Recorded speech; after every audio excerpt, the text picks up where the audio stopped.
Welcome students, Narayan Ghosh education চ্যানেলে তোমাদের সবাইকে স্বাগতম। তো বন্ধুরা, নবম শ্রেণীর তৃতীয় পর্যায়ক্রমে মূল্যায়নের প্রফেসর শঙ্কুর স্বর্ণপর্ণী গল্প থেকে আজকের প্রশ্ন। তো চলো বন্ধুরা, আজকের ভিডিও শুরু করি। আজকের প্রথম প্রশ্ন, নরবার্ট স্টাইনারের সোনালি চুলের রহস্য কী ছিল? না, নরবার্ট স্টাইনারের সোনালি চুল আসলে ছিল পরচুলা, যাতে তাকে ইহুদি বলে নাৎসিরা না চিনতে পারে। পরের প্রশ্ন, প্রফেসর শঙ্কুর সঙ্গে করে মিরাকুলের কটা বড়ি লন্ডনে নিয়ে এসেছিলেন? না, 24টা বড়ি লন্ডনে নিয়ে এসেছিলেন। পরের প্রশ্ন, এটা জার্মানিতে তৈরি কোনটা? না, এটা হলো জার্মানিতে তৈরি পিস্তল লুগার অটোমেটিক। বার্লিনে যাওয়ার আগে জেরেমি স্যান্ডার্স প্রফেসর শঙ্কুকে আত্মরক্ষার জন্য এটি দিয়েছিলেন। পরের প্রশ্ন, নরবার্টের বোনের নাম কী ছিল? না, বোনের নাম ছিল লেনি। কর্ফুর স্টেন্ডাম কি? না, কর্ফুর স্টেন্ডাম হলো বার্লিনের একটি বিখ্যাত রাস্তা। পরের প্রশ্ন, বেদাহ মেতং পুরুষং মহান্ত মাদিত্য বর্ণং তমস পরস্তাৎ, এই শ্লোক থেকে কি উদ্ধৃত? না, এর অর্থ কী? না, এই শ্লোক উপনিষদ থেকে উদ্ধৃত। এর অর্থ হলো, আমি এই তিমিরাতীত জ্যোতির্ময় মহাপুরুষকে চিনিয়াছি।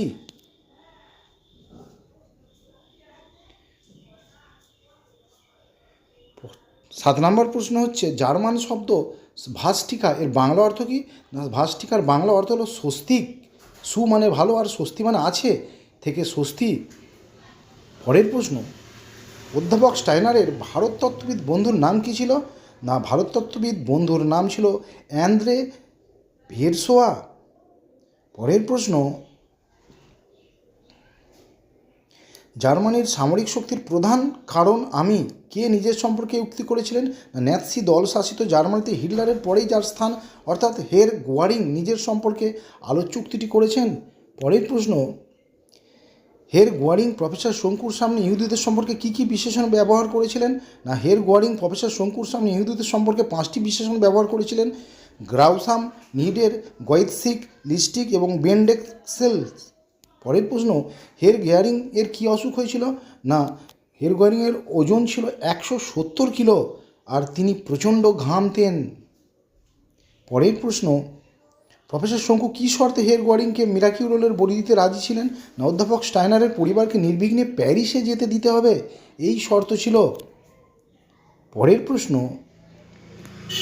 হের গোয়ারিং ও এরিক ফ্রম লোভবশত 4টে করে বড়ি খাওয়ার ফল কী হয়েছিল?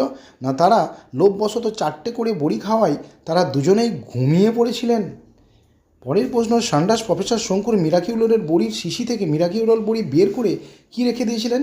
না, মিরাকিউরোলের শিশির বড়ি বদলে সেখানে ঘুমের ওষুধ সেকোন্যালের বড়ি রেখেছিলেন। পরের প্রশ্ন, তার জন্য সাহস সঞ্চয় করছে, কিসের জন্য এই সাহস সঞ্চয় করা? রক্ষী এরিক শঙ্কুকে কিছু বলার জন্য সাহস সঞ্চয় করেছিলেন। পরের প্রশ্ন, কিন্তু সারতে নাকি সময় লাগবে, কী সারার কথা বলা হয়েছে? এখানে এরিকের মৃগীরোগ।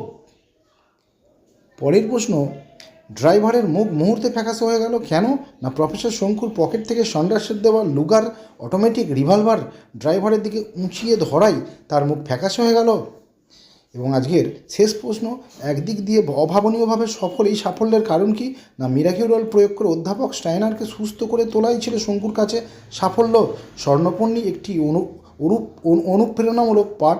এটি আমাদের শিক্ষায় যে কঠোর পরিশ্রম ও মেধা দিয়ে আমরা যে কোনো বাধা অতিক্রম করতে পারি। তো বন্ধুরা, এই ছিল আজকের ভিডিও। ভালো লাগলে অবশ্যই লাইক, কমেন্ট এবং শেয়ার করবে। যারা নতুন তারা অবশ্যই চ্যানেলটি সাবস্ক্রাইব করে সঙ্গে থাকবে। তো সবাই ভালো থেকো, সুস্থ থেকো।